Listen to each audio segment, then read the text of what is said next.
Graduates of the class of 2014, President Moore, trustees, faculty, special guests, family, and friends gathered here today. What a wonderful event we have this afternoon. Class of 2014, today marks the completion of a degree for which you have worked hard and long. For years you've toiled over assignments, some enjoyable, some not so enjoyable. And yet from that experience you have built a new understanding of yourself and those around you, as well as the world in which you live. You have discovered your potential for tasks and ideas that once seemed so far beyond you. Now those very challenges have been met and surpassed, and you're ready to commence the next phase of your life. A special word to those of you from graduate and professional studies who never thought this moment would come because you had left your college days prior to graduation. I understand what your family has sacrificed to put you in the chair where you now sit. As a child, I grew up in a family that valued lifelong learning. My mother came to BV at the age of 16 in 1928 and left after 2 years with a normal teaching certificate that led her back to the rural country school near Pomeroy, Iowa. Many years later, she would return to teaching and complete her BA classes taught here on campus through night school and summer school.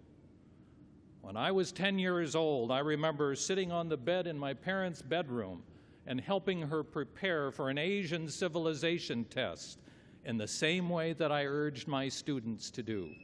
Fill out a recipe card, put the question on the front and the answer on the back. She walked across the stage the same year that my brother did, and they both are BV graduates.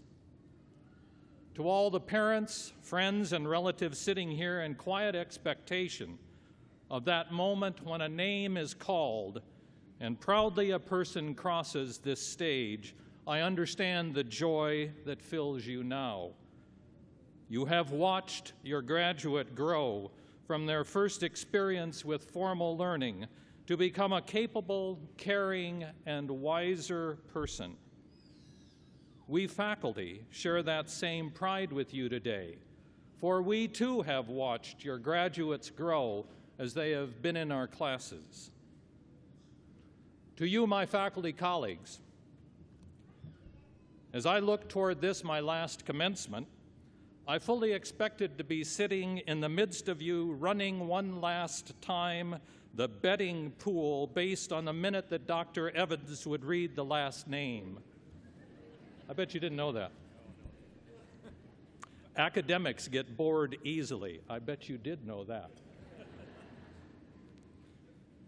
As in most of life, there are often surprises along the way, and for me, this certainly is one of them.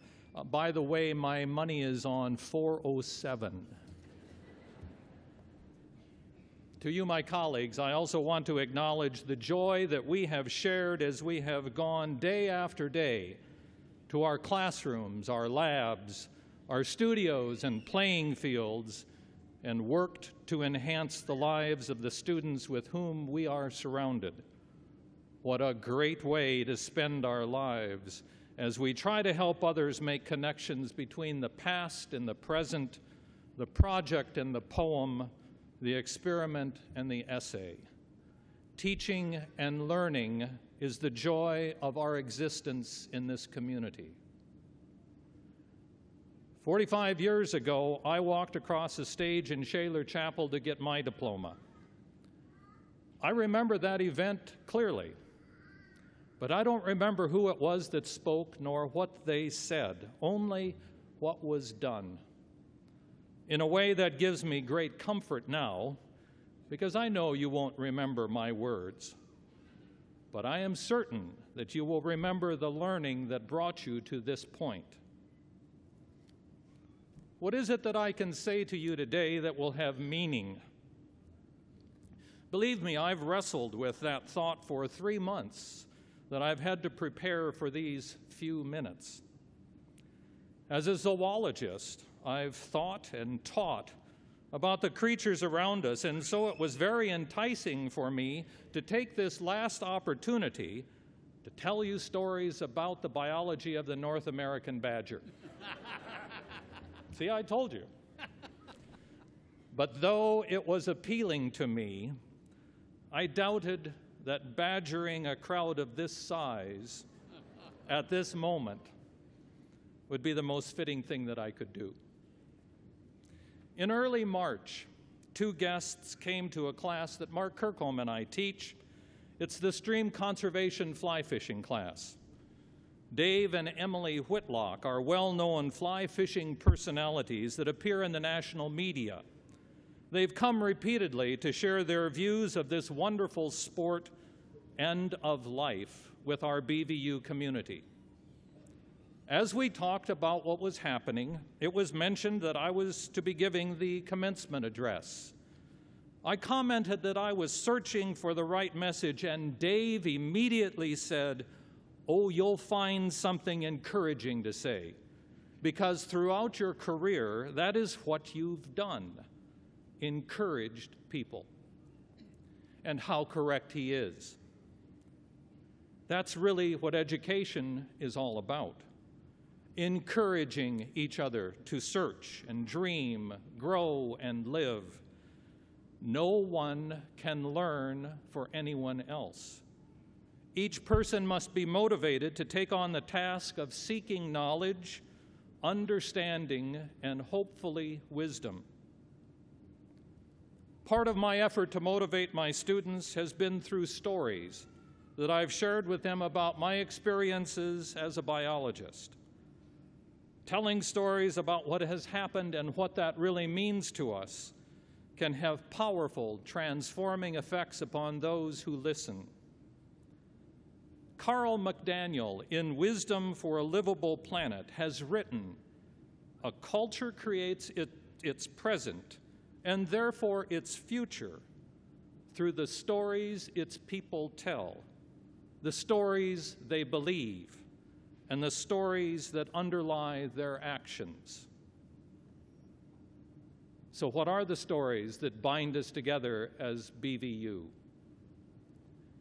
In 1891, a small group of Presbyterians in northwest Iowa organized around the idea that education was a necessary but missing component of their life.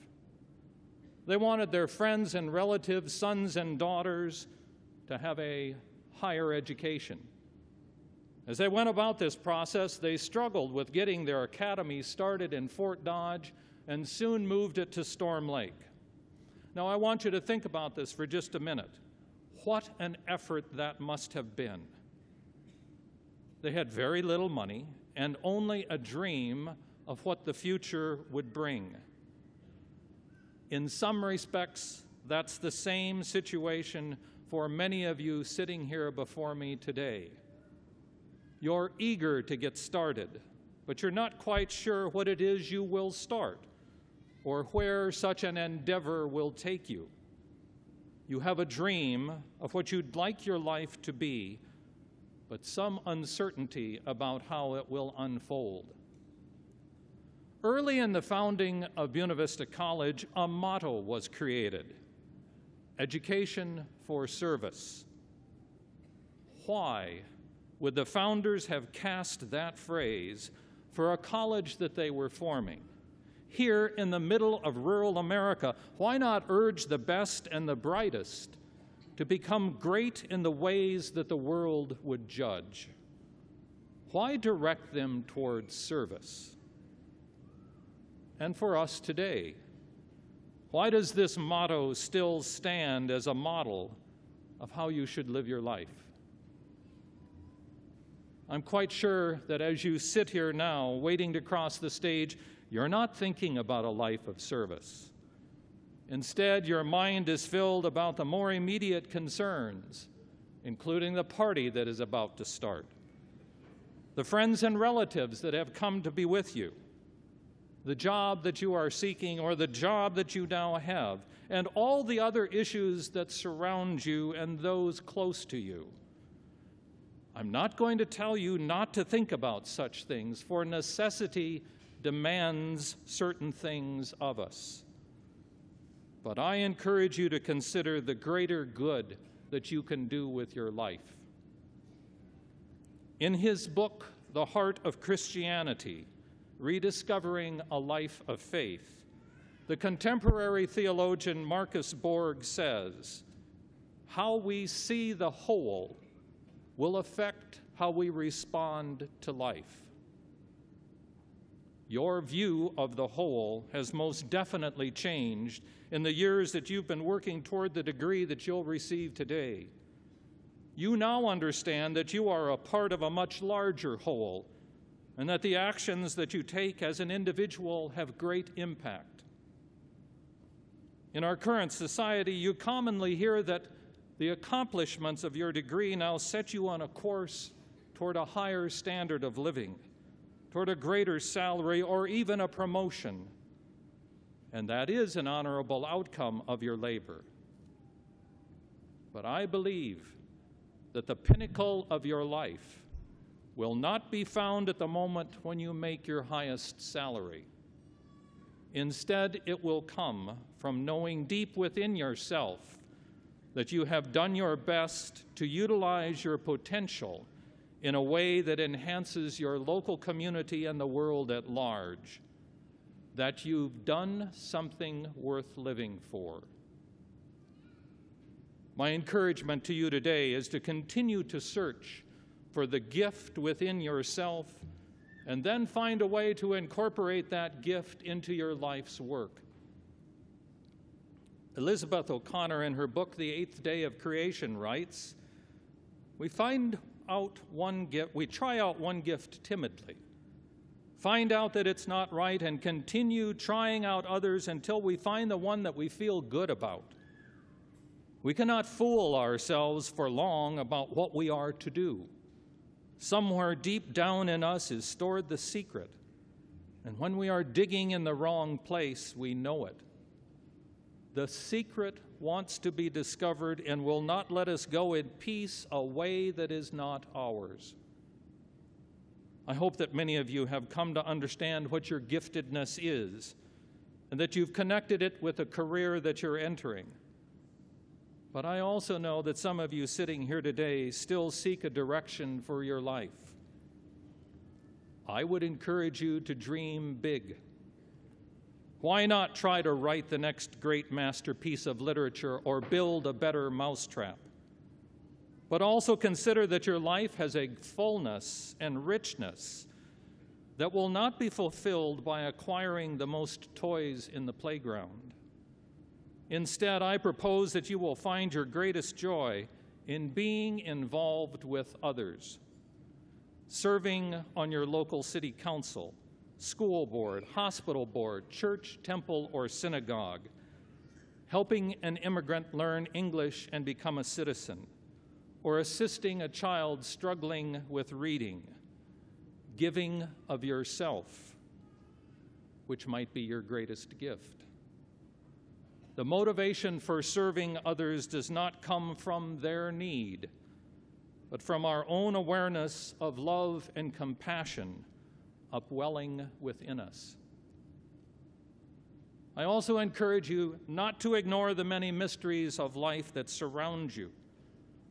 The theologian Henry Nouwen, in a book entitled Intimacy, suggests that only the person who feels safe in this world can take risks.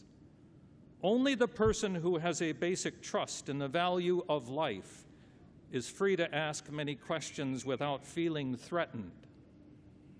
Trust creates the possibility of a religion of search, which makes the commitment possible without certainty. By the basic trust in the meaning of life, we are able to live a hypothesis without the need of absolute certainty. And my last encouragement to you is to be continually filled with the joy and awe that comes from the natural world around you. And the easiest way that I know for you to do that is for you to become a fly fisher. You see, trout live in the most beautiful places of the world, and when you visit them, you slow your thoughts and actions down to a point where the discovery process within your own life becomes more apparent to you.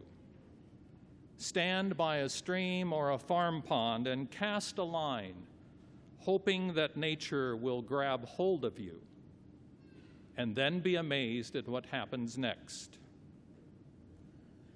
I am confident that each of you will find the meaning and purpose of your life as you continue to live out the opportunities that come to you, opportunities for serving others with the education that you have received, but an education that will continue throughout your life. Class of 2014, my congratulations to you, and my very best wishes as you discover a life of meaning and purpose and tell many wonderful stories of the education that got you there.